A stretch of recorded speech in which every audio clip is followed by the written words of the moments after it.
En esta sesión vamos a hablar de una cuestión muy importante que tiene que ver con una persona, con una personalidad incluso, a mi juicio, de las más destacadas en la filología española del siglo XX y XXI y también en lo que es la historia de la docencia y de la enseñanza de la literatura en la universidad y fuera de la universidad. Me refiero a Rosa Navarro Durán. Hace unos días Rosa Navarro Durán estuvo en Santiago de Compostela, e impartió una conferencia, una lección magistral sobre una obra clave en la historia de la literatura universal, que es El Lazarillo de Tormes. Y este hecho, que fue recogido en diferentes informaciones publicadas en la prensa, sirve como punto de encuentro y como centro de gravedad para plantear una reflexión muy importante.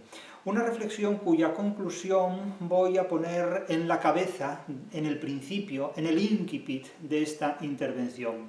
A mi juicio, en estos momentos es muy importante la realización de una tesis doctoral referida a la originalidad del pensamiento literario de Rosa Navarro Durán.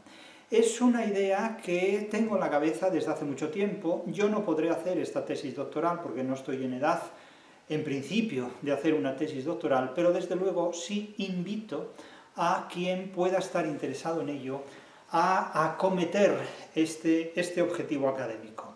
¿Por qué razón una tesis doctoral sobre el pensamiento literario de Rosa Navarro Durán? Por un hecho absolutamente capital, porque es un pensamiento literario original. Cualquier persona que haya sido alumno, discípulo de Rosa Navarro Durán, habrá comprobado dos cosas fundamentales: la enorme calidad que han tenido siempre sus clases, su actividad docente como profesora en la Universidad de Barcelona, desde el año 69, si no me equivoco, hasta su jubilación. Es hoy día una profesora jubilada, emérita.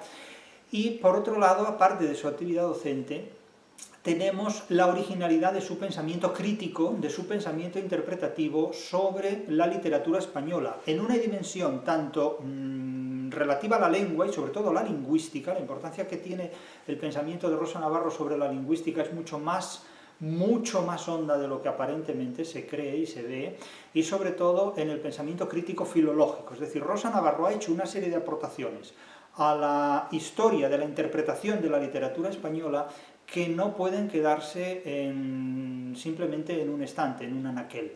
Rosa Navarro Durán es una persona que, junto con contadísimas personas, menos de los dedos que tiene una mano humana, han construido una idea original sobre obras clave de la literatura universal.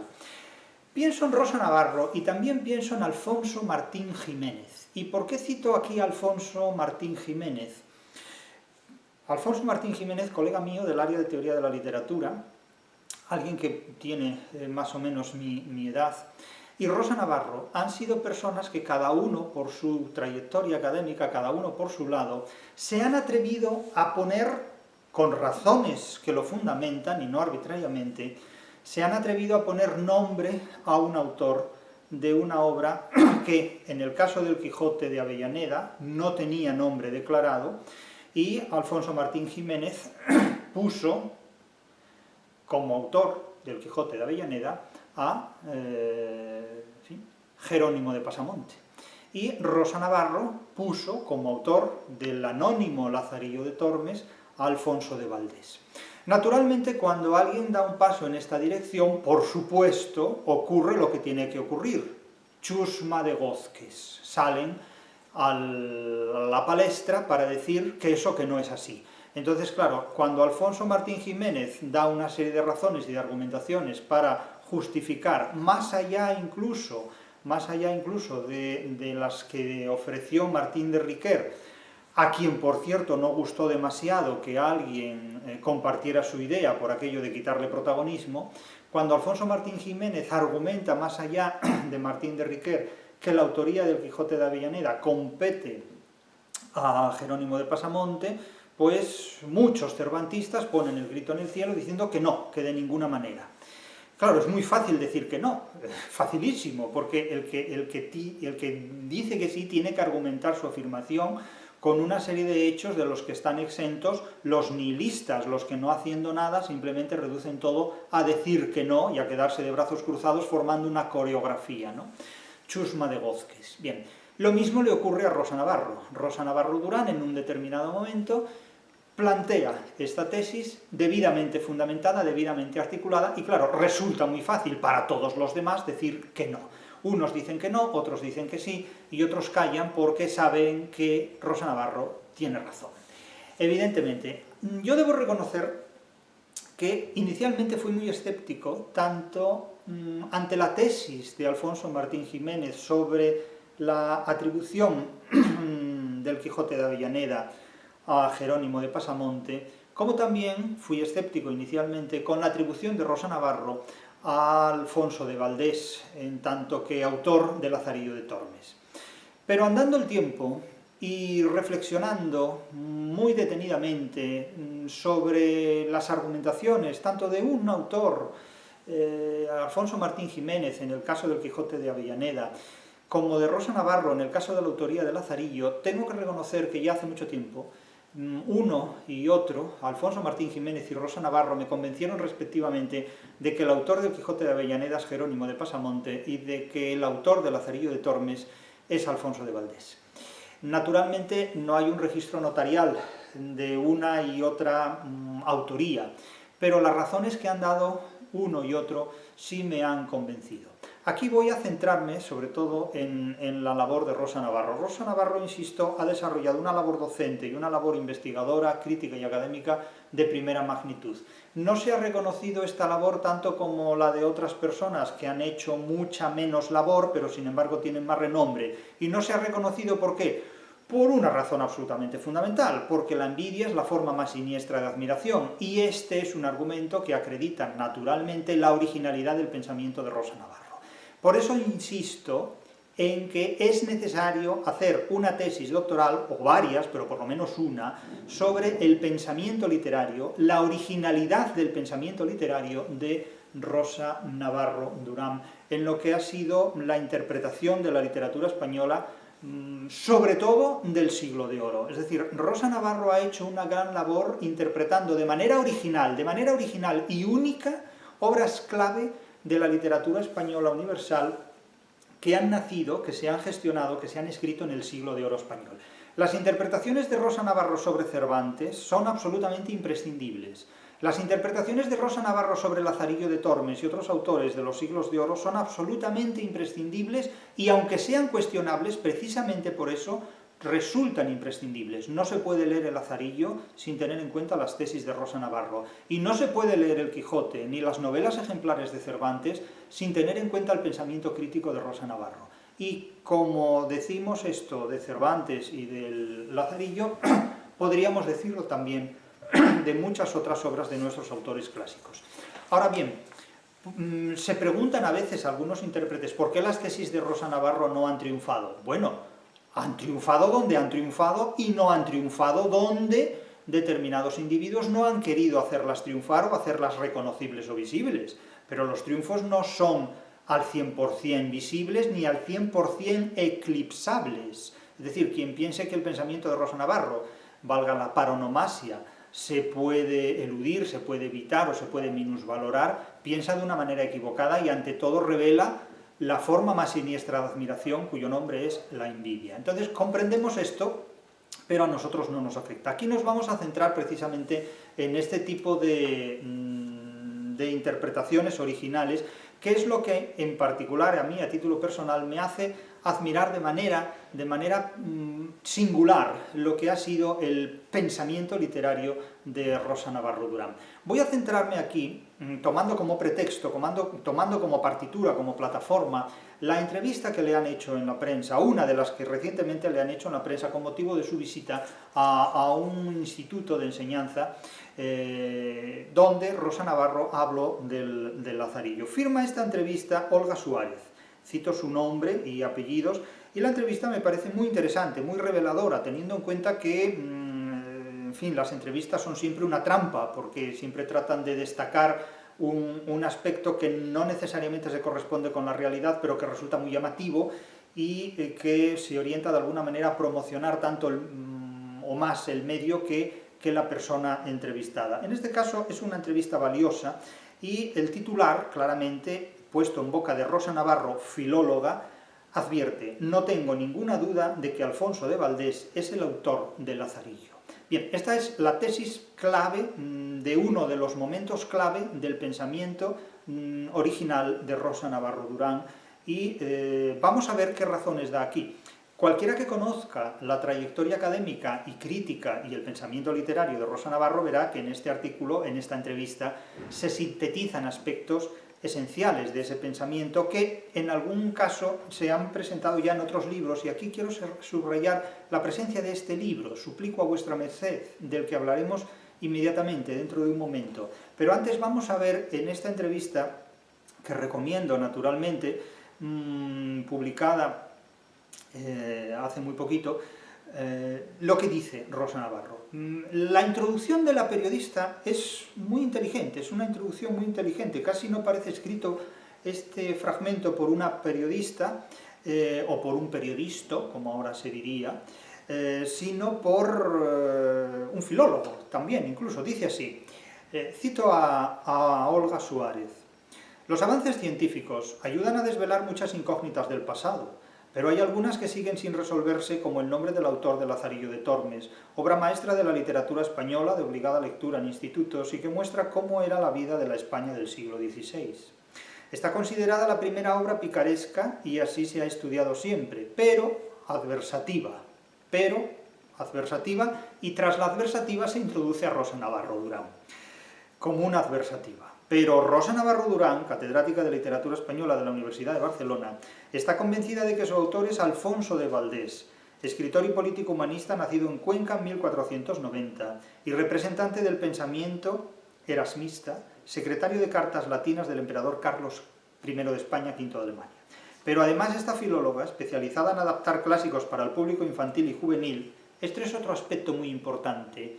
Yo siempre he negado la existencia de una literatura infantil, no hay literatura infantil, eso es como para hablar de química para seres humanos en estado fetal, o hablar de termodinámica para ancianos, no hay literatura infantil, eso es una etiqueta inventada por editores para comercializar libros. Pero sí hay versiones para niños de grandes clásicos de la literatura española y universal, y esas ediciones las ha elaborado Rosa Navarro Durán sobre muchas obras fundamentales de la historia de la literatura, entre ellas el Quijote. Es decir, si ustedes quieren regalar a un niño un buen libro para que se aficione a la lectura y para que lea de manera inteligente, sin perder el tiempo en chorradas, regálenle las versiones que literariamente ha elaborado Rosa Navarro Durán sobre los autores clásicos. El Quijote, Lazarillo de Tormes, las novelas ejemplares, la Ilíada, la Odisea, etcétera, etcétera. Regalen estos libros, porque ahí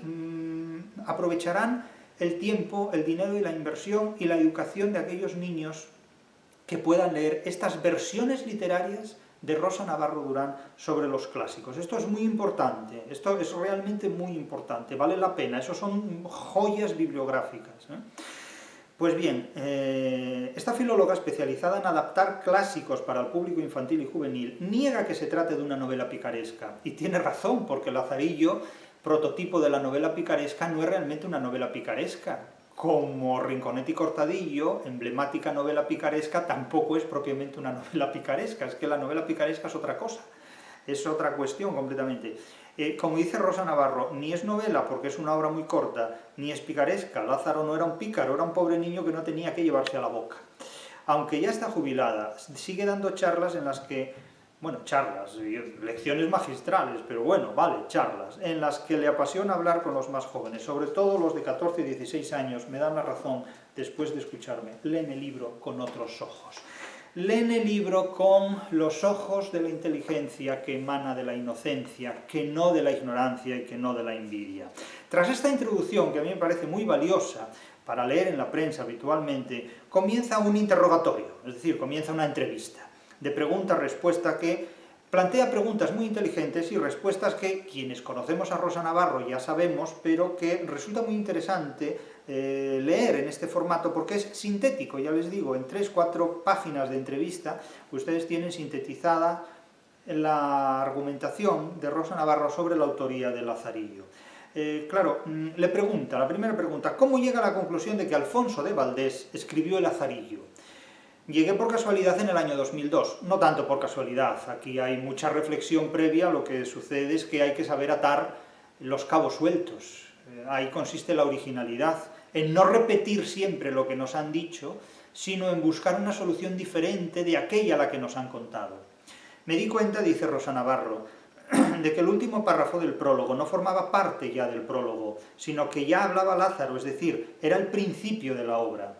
Entonces empecé a hacerme preguntas. Aquí Rosa Navarro sigue un método dialéctico, es decir, la antipáfora. Hay que hacerse preguntas a las que uno mismo ha de responder, porque si esperamos que otros respondan a esas preguntas, la respuesta será nula o equivocada. Era el principio de la obra.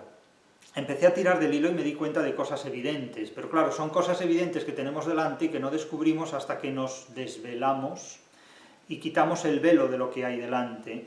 La primera, que todos los amos de Lázaro, menos el escudero, pertenecían a la Iglesia, el escudero, el ciego, pertenecían a la Iglesia, lo que me dio la respuesta sobre por qué nos había llegado incompleta y anónima esta obra.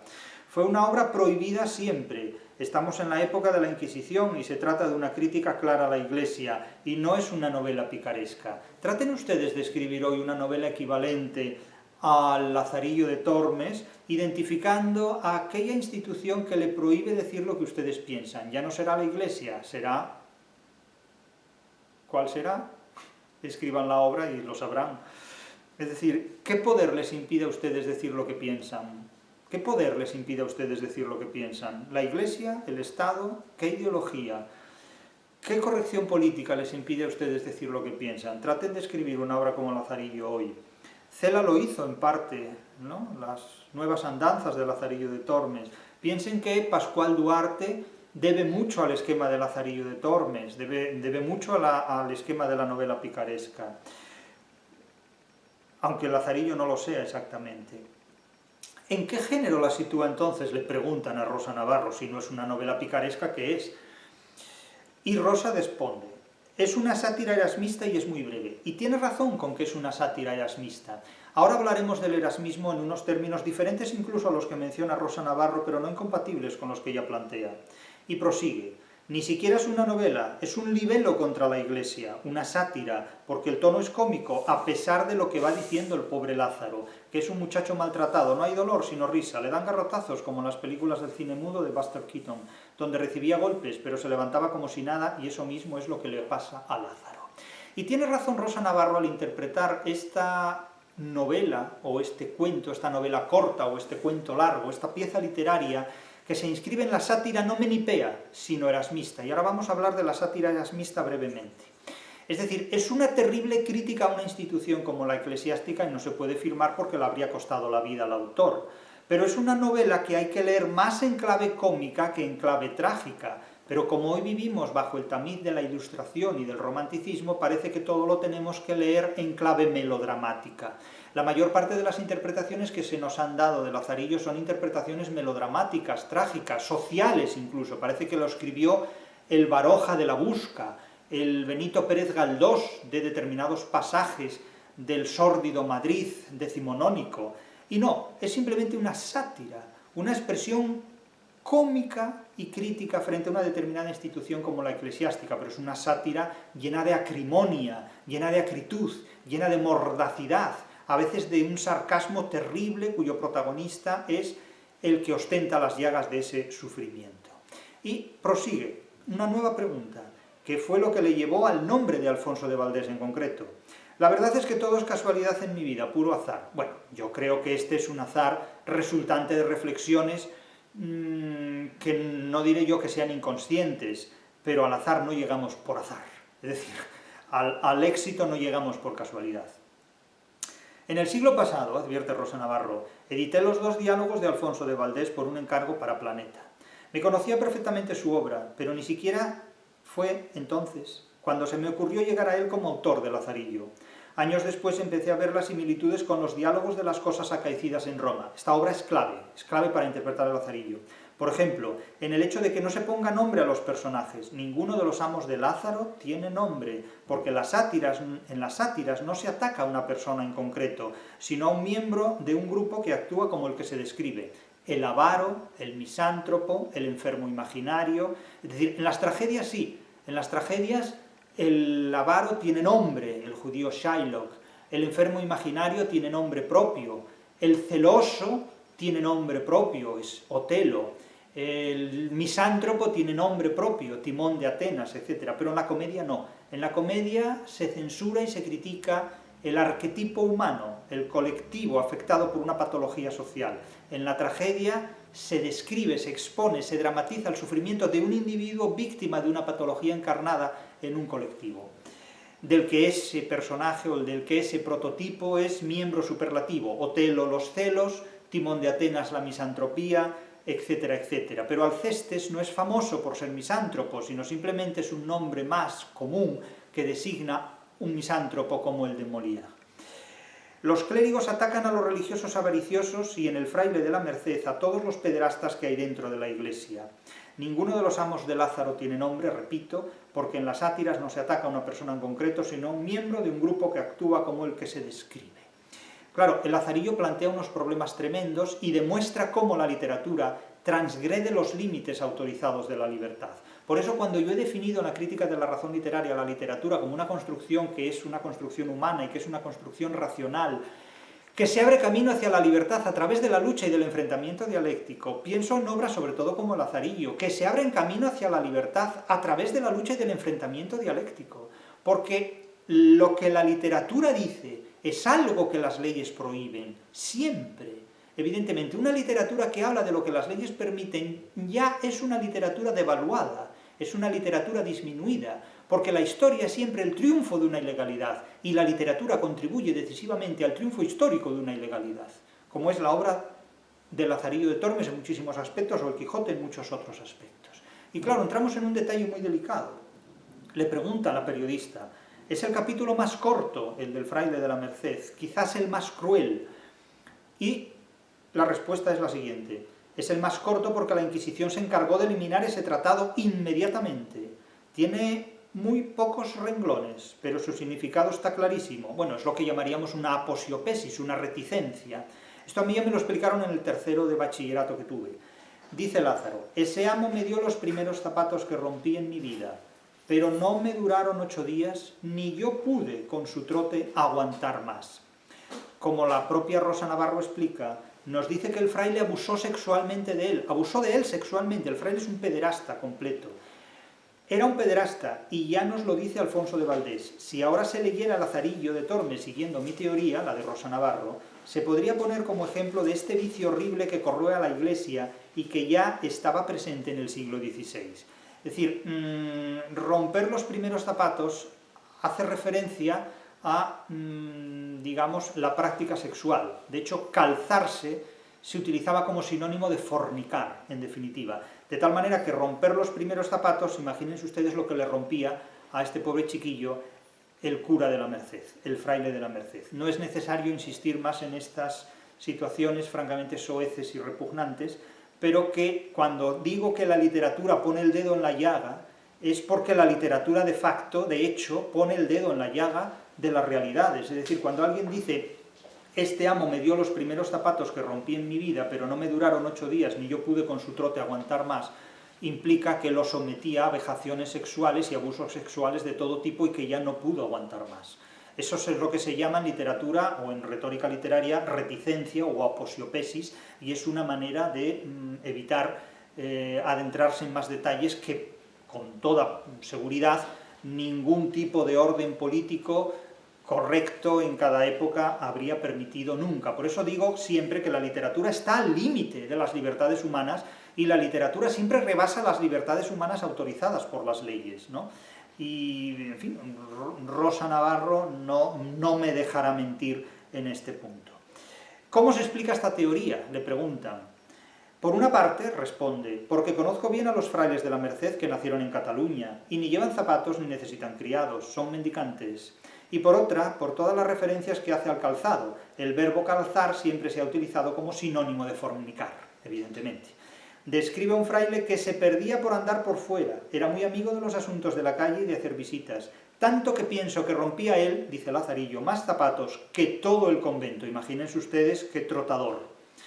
Pero es que además, dice Rosa Navarro, el propio Valdés en su diálogo de las cosas acaecidas en Roma, habla de los clérigos que después de levantarse de la cama con su amiga o con su amigo, se van a decir misa.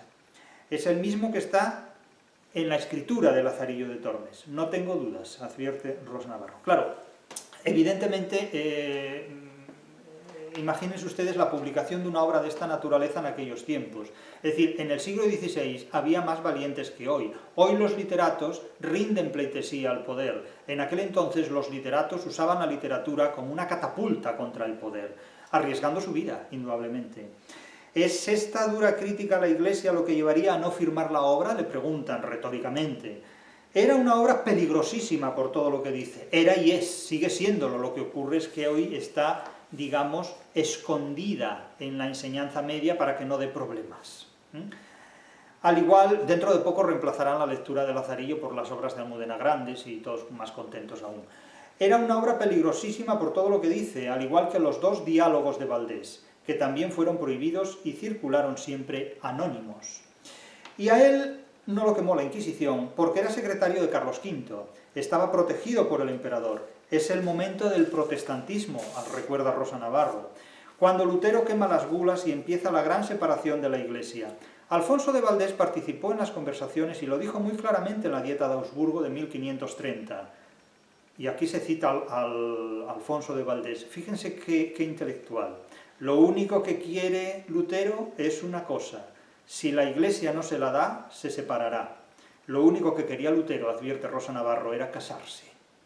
Si el Papa hubiera permitido que los clérigos se casaran, no hablaríamos de tantos casos de pederastia, los mismos que denuncia en el Lazarillo. Posiblemente esto es así, no voy a entrar en esa materia porque no es asunto de mi competencia, pero, en fin, de todos modos siempre queda gente que, a pesar de todas las libertades que le den, prefiere el vicio a la libertad.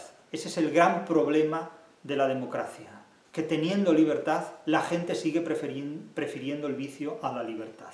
Ahora, ¿qué es el vicio? Miren, no me pregunten qué es el vicio, porque si me hacen esa pregunta es que ustedes se disfrazan de inocentes cuando son unos ignorantes. Prosigue la entrevista con preguntas clave que hay que recuperar inmediatamente. Valdés era una persona muy importante en la época, pero desconocida hoy. Bueno, hoy desconocido es hasta Antonio Machado, o sea que no se preocupen, porque menos el jefe del Estado del régimen anterior, todo Dios es desconocido aquí. Alfonso de Valdés, responde Rosa Navarro, era un tipo inteligentísimo y no llegó más arriba porque murió, por la peste, en 1532. Pero estaba llamado a ser canciller, era un gran político, indudablemente. Es que en la España del siglo XV tenía los mejores intelectuales del mundo gestionados en la propia España. Es decir, es que no era posible competir con el conocimiento que se gestaba en la España de los siglos XV, XVI y XVII, en realidad. Si Alfonso de Valdés escribió Lazarillo, le preguntan, ¿no pudo escribirse en 1550, como siempre se ha dicho? Respuesta, y respuesta certera. Claro que se escribió antes, dice Rosa Navarro. Yo coloco el Lazarillo en los años 30, 1530, y tiene razón.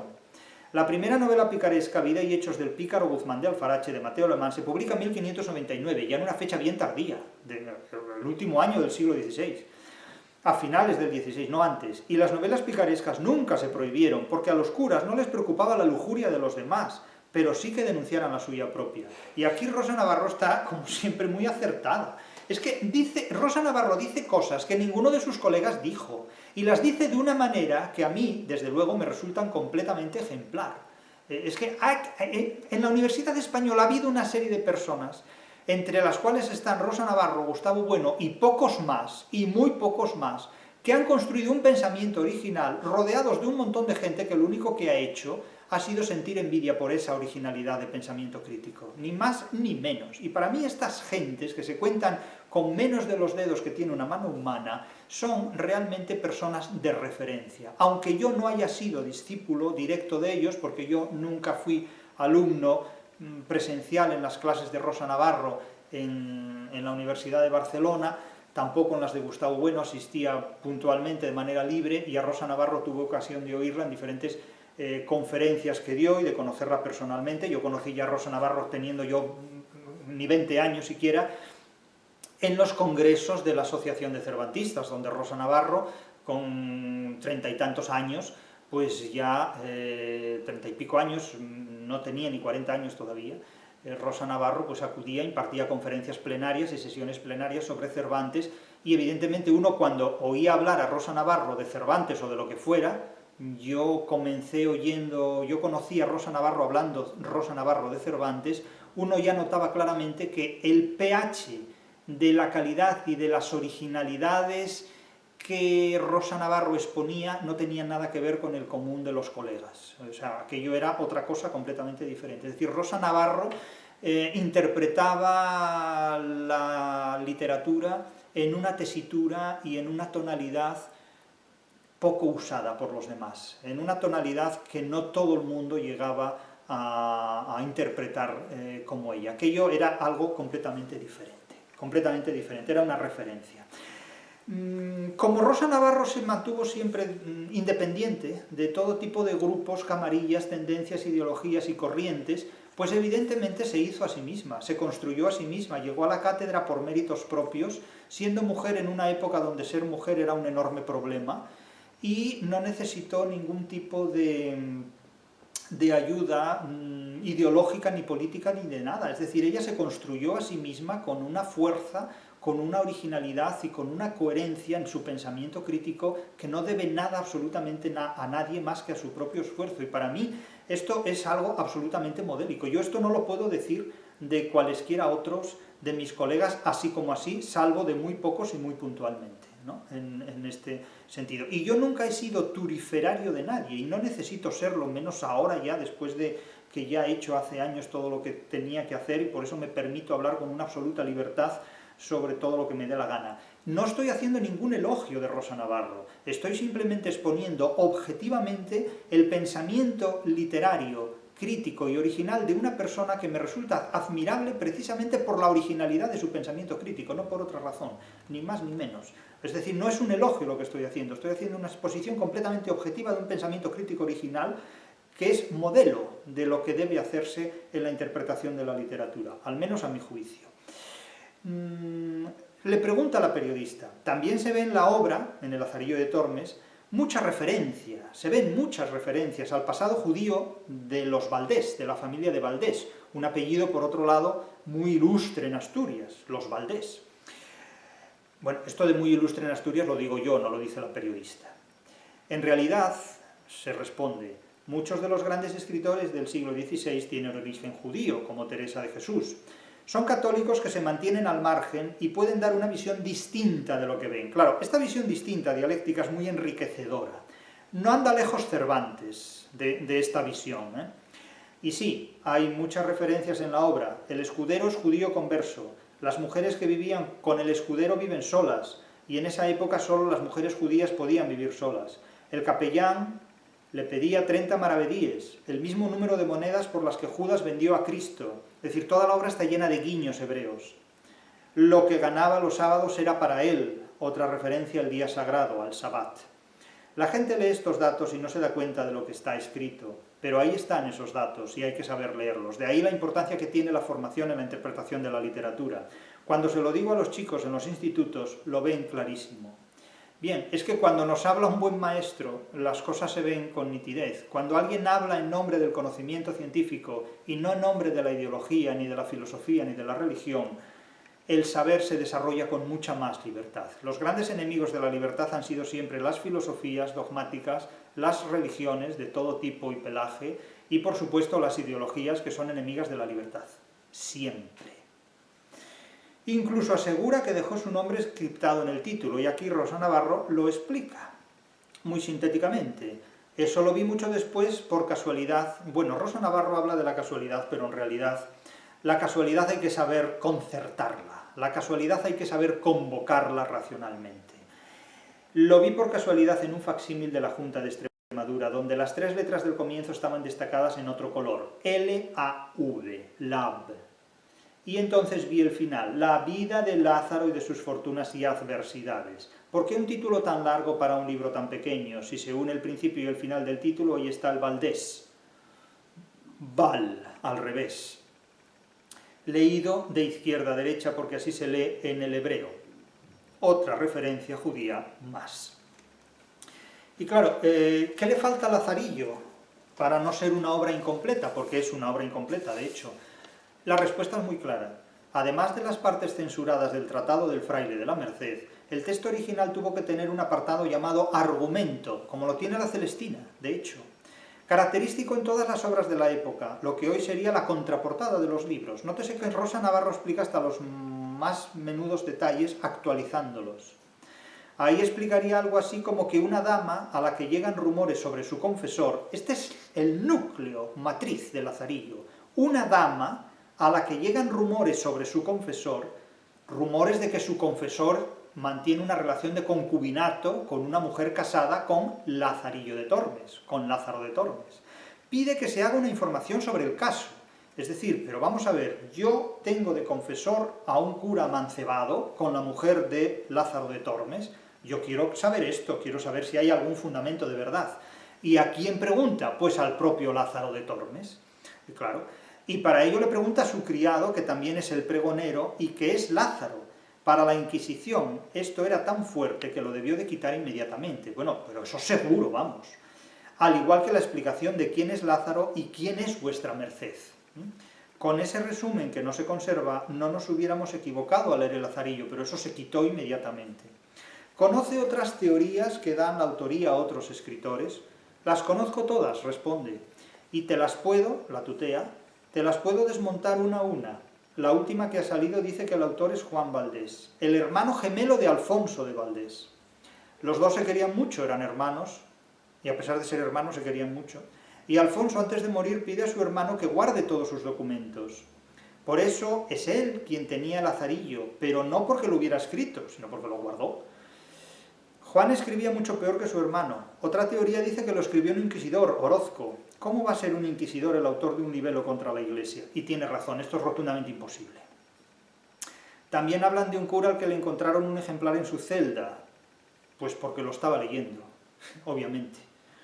Y también hablan de Diego Hurtado de Mendoza. A Diego Hurtado de Mendoza me lo conozco muy bien, porque me he leído toda su correspondencia. Era un señorito, un noble que fue embajador en Venecia y gobernador en Siena. Es imposible que alguien como él se preocupara por los pobres y escribiera una obra como esta. Escribió la segunda parte de Lazarillo en 1555 para hacer una sátira contra el emperador y vengarse de él. Es decir, son otras cosas. Rosa Navarro conoce muy bien la cartografía literaria de los siglos de oro y no tropieza en este tipo de obstaculillos. ¿Por qué cree que su teoría no ha sido aceptada?, dice la periodista. Bueno, yo creo que su teoría sí ha sido aceptada, pero no en todas partes, sino del mismo modo. Es decir, que las cosas no se aceptan y se rechazan al 100%. Las cosas tienen un periodo de aceptación, tienen un periodo de difusión, tienen un periodo de disolución, tienen un periodo de recrudescencia, etcétera, etcétera. Pero ahí está la teoría de Rosa Navarro, su hipótesis, y no la habrán aceptado una serie de individuos y sí la hemos aceptado otra serie de individuos. Es decir, esto me parece que esta pregunta exige una implicatura discutible, la implicatura, es decir, implicaría que la teoría no se ha aceptado. Bueno, la teoría se ha aceptado en parte, como en parte se ha aceptado la teoría que atribuye a Jerónimo de Pasamonte la autoría del Quijote de Avellaneda, y no a Ginés de Pasamonte, el personaje ficticio. La respuesta de Rosa Navarro merece pasar a la antología de las respuestas habidas y por haber. No tengo ninguna duda de que tengo razón. La universidad es muy jerárquica. Bueno, aquí es muy prudente Rosa Navarro, porque la universidad, si solo fuera muy jerárquica, no pasaría nada. Pero bueno, la universidad es más cosas que no vamos a decir aquí. Vamos a protegernos o a descansar en la aposiopesis o reticencia, ¿no?, como el tratado del Fraile de la Merced. La universidad es muy jerárquica y los que estaban en la cumbre son los que habían escrito sobre Lazarillo. Sé que muchos dicen que estoy loca, pero no pretendo nada. Conseguí ser catedrática de universidad siendo de familia muy humilde y tengo una pensión que me permite vivir dignamente, y eso es lo que me basta. le basta y le sobra, porque solo por esto que ha dicho aquí, Rosa Navarro ya para mí merece pasar a los pedestales de la interpretación literaria y de la dignidad más personal. Además, como tengo cierto prestigio, ya quisieran muchos y muchas llegar a Rosa Navarro a la altura de los tacones, vamos. Siguen invitándome a institutos y eso me mantiene viva. Poder explicarles a los chavales lo que descubrí me da vida para seguir. La hipótesis de Rosa Navarro queda preservada, queda completamente preservada y blindada. Se podrá discutir, por supuesto que se puede discutir también que el triángulo tenga 3 lados y que haya endecasílabos de 11 sílabas métricas. Hay gente que discute eso, ¿no? Si no faltará gente que discuta. También la gente puede discutir quién fue el primer hombre que se rascó la cabeza, ¿no? Como discute constantemente un personaje del Quijote. Pero sigan discutiendo lo que quieran, ¿eh? Pero a ver qué argumentos tienen para negar que Alfonso de Valdés fue el autor de Lazarillo de Tormes. Pónganse a ello y cuando llegan a la conclusión lo dicen, lo declaran, evidentemente. Entonces, en este punto, mi admiración por Rosa Navarro es realmente absoluta. Y claro, cabe recordar esto, es decir, a Rosa Navarro, ¿qué más le da lo que digan en contra de su hipótesis? Pero es que si le da igual, le da lo mismo. Ha puesto sobre la mesa una hipótesis de la que ya no es posible prescindir. Es decir, es imposible leer Lazarillo de Tormes sin pensar en Alfonso de Valdés. Y apelamos aquí a Lope de Vega, ese soneto donde ¿qué han de hacer los ingenios grandes cuando los murmuran? Ese soneto que todos sabemos de memoria, pues porque todos los días tenemos una cita con él. Aquí un lebrel irlandés de hermoso talle, vallo entrenegro de la frente alanca, labrada en bronceante la carlanca, pasaba por la margen de una calle. Salió confuso ejército a la dralle, chusma de goz que es negra, roja y blanca, como de aldea furibunda arranca para seguir al lobo en monte o valle. Y como escriben que la diosa trina, globo de plata en el celeste raso, los perros de los montes desatinan, este hidalgo lebrel, sin hacer caso, alzó la pierna, remojó la esquina, y por medio se fue su paso a paso. Es lo único que se puede hacer contra la gente que, por envidia, naturalmente manifiesta su forma más siniestra de admiración. Rosa Navarro sostiene una tesis sobre la autoría de Lazarillo que nadie ha podido superar. Si alguien lo puede hacer con el paso del tiempo, ahí tiene los medios, y si dispone de la inteligencia suficiente y de los aciertos adecuados, ¿por qué no decirlo? Del mismo modo que Alfonso Martín Jiménez puso autor al Quijote apócrifo, yendo mucho más allá de los argumentos de Martín de Riquer, a quien, por cierto, no agradó en absoluto que alguien fuera protagonista, más allá de su propia obra, de justificar la autoría del Quijote de Avellaneda. Es decir, la gente es muy egoísta en estos sentidos, en estos terrenos, pero yo creo que sí debe hacerse una tesis doctoral sobre el pensamiento literario de Rosa Navarro Durán y el mundo académico, los jóvenes de hoy día, pueden en ese terreno tener un campo abierto para preservar este tipo de originalidades. Y no quiero concluir esta intervención, esta sesión, sin hacer referencia a este libro, que es algo más que un opúsculo, un libro titulado Suplico a vuestra merced, invitación a la lectura de Lazarillo de Tormes, entre muchos otros. Yo no puedo hablar de toda la obra de Rosa Navarro porque entonces no acabaríamos en un año. Si nos ponemos a examinar por lo menudo lo que esta mujer ha escrito acerca de la literatura española del siglo de oro y de más allá, y de las versiones y las adaptaciones, preocupándose para que los niños, los más pequeñitos, se familiaricen de una manera inteligente con la literatura sin leer estupideces, enriqueciendo su lenguaje y su vocabulario, que la obra de Rosa Navarro, como digo, no se limita a la literatura, sino que también aborda planteamientos de lengua y de lingüística de una hondura mucho más importante de lo que la gente cree, ¿no?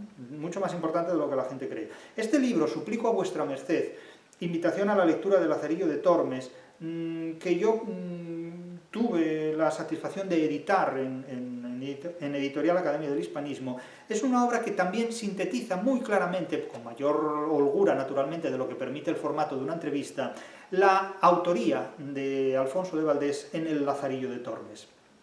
Claro, fíjense, les voy a hacer una referencia para que vean cómo funciona la prosa de Rosa Navarro. En la página 20, Rosa Navarro advierte sobre vuestra merced. ¿Quién es esta vuestra merced? Porque claro, Lázaro de Tormes escribe una obra que es una carta, que es una epístola, del mismo modo que Pascual Duarte escribe también una carta, una larga epístola, para justificar y contar su vida pocos momentos o pocos días antes de ser ejecutado en Garrote Vil. El caso de Lazarillo es el de alguien que escribe una carta a alguien que, como escribe que se le escriba, pidiéndole informes sobre el cura que amancebado está con su mujer, pues Lázaro da una respuesta a este hecho y de paso cuenta su vida, cuenta la vida que le ha hecho desembocar en esta situación tratando de justificarla. ¿Qué quiere saber esta persona, esa vuestra merced, del arcipreste de San Salvador, el cura amancebado con la mujer de Lázaro? ¿Y por qué le interesa saberlo?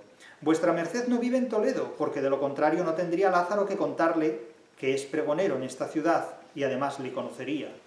Claro, al final, cuando éste habla de las fiestas que se hicieron en la ciudad con motivo de las cortes que convocó el emperador, dice, como vuestra merced habrá oído, y dice oído, no visto, esto ya lo señaló García de la Concha, hasta llegar al episodio del arcipreste y de su criada, no hay dato alguno sobre vuestra merced. Para mostrarlo voy a anotar las veces en que Lázaro se dirige a esta persona. Lo hace en 3 ocasiones al comienzo de su relato, como se ha visto. El suplico a vuestra merced reciba el pobre servicio, y pues vuestra merced escribe, se le escriba, pues sepa vuestra merced.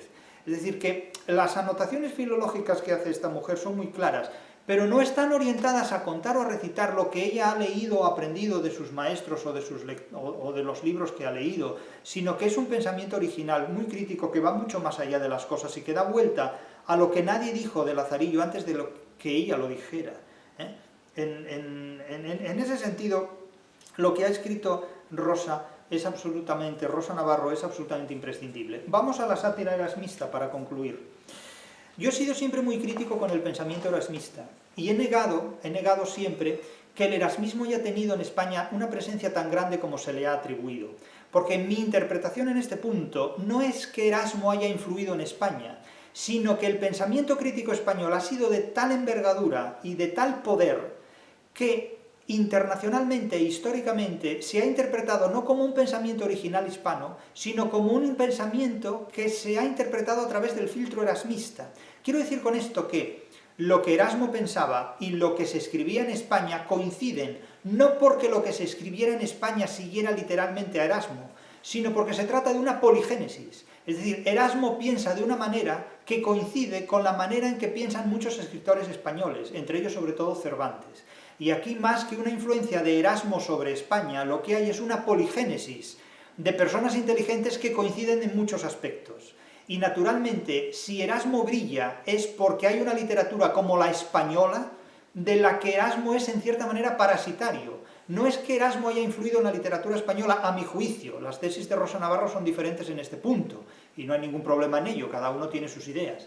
Pero mis ideas en este sentido, en este aspecto, es que no es Erasmo quien influye en el pensamiento español, sino que el pensamiento español es un arsenal de ideas que están en concomitancia con las de Erasmo, y que se explican por poligénesis, no porque rindan tributo al pensamiento erasmista, que es la tesis de Marcel Bataillon, considerando que España es una especie de error en la historia de la humanidad y que el acierto fue Erasmo. No, es decir, sin la literatura española, Erasmo sería un escritor de 3 al cuarto.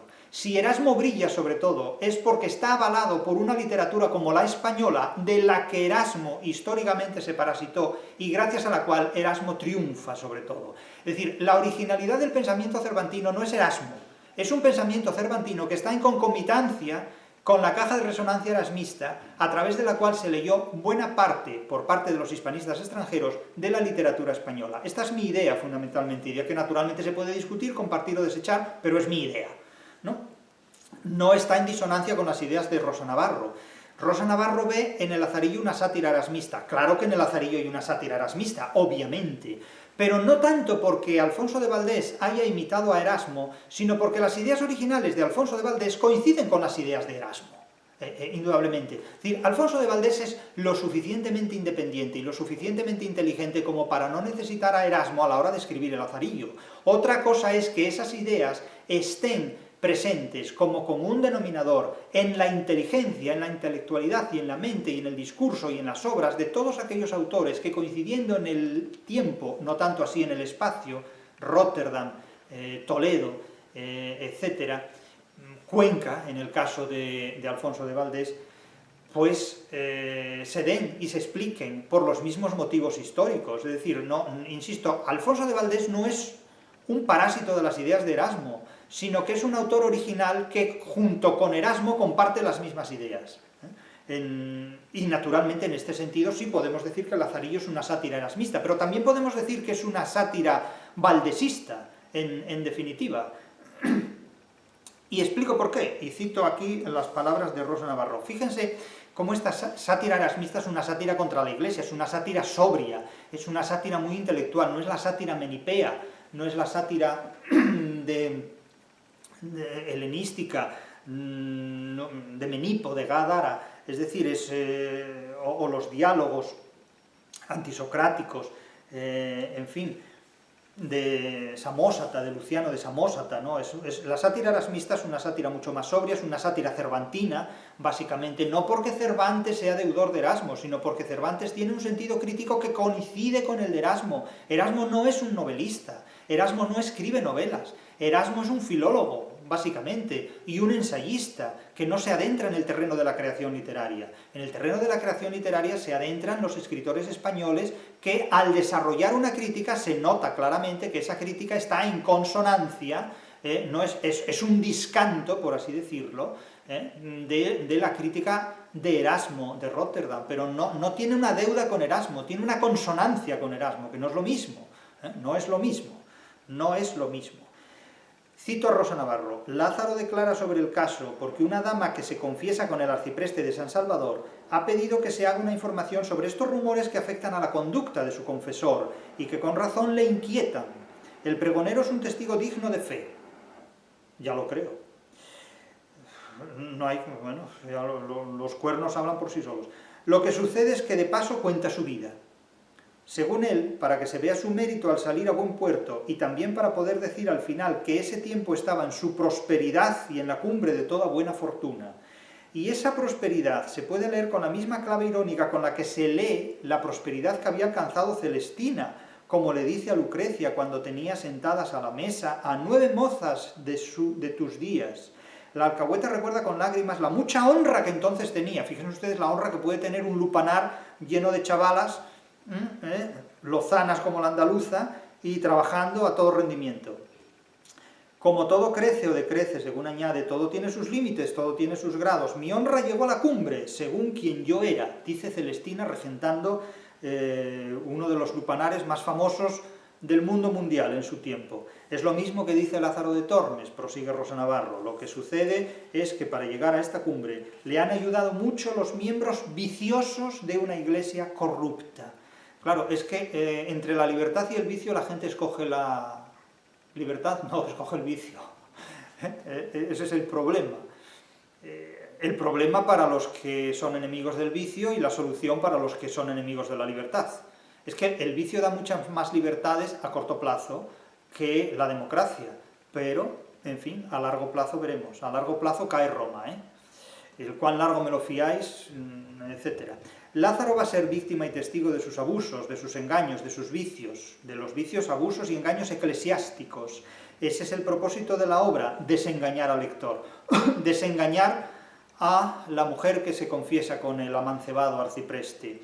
Y por ello está formada, dice Rosa Navarro, de un desfile de amos que pertenecen al mismo estamento, el eclesiástico. El ciego no lo es tampoco, pero el ciego representa básicamente, y no por casualidad, el primero de los amos. El ciego representa el hombre que vive en el desengaño, porque, como se ha dicho muchas veces, la vista puede cegar al hombre, los ojos pueden cegar al hombre. El ver la realidad con ojos humanos implica engañarse en la realidad, quedarse con el espejismo y no ver el oasis.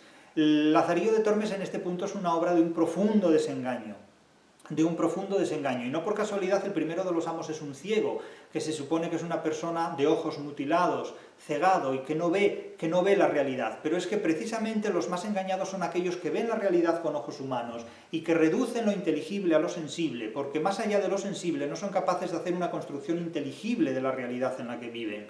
Las grandes lecciones que determinan el aprendizaje de Lázaro de Tormes, que es el Lazarillo, una novela de aprendizaje, lo que siglos después de haberse civilizado los alemanes denominaron Bildungsroman por boca de Goethe, que en definitiva es eso, es una novela de aprendizaje, que después se ha hecho visible a través de la genealogía literaria de la novela picaresca, sin ser realmente una novela picaresca.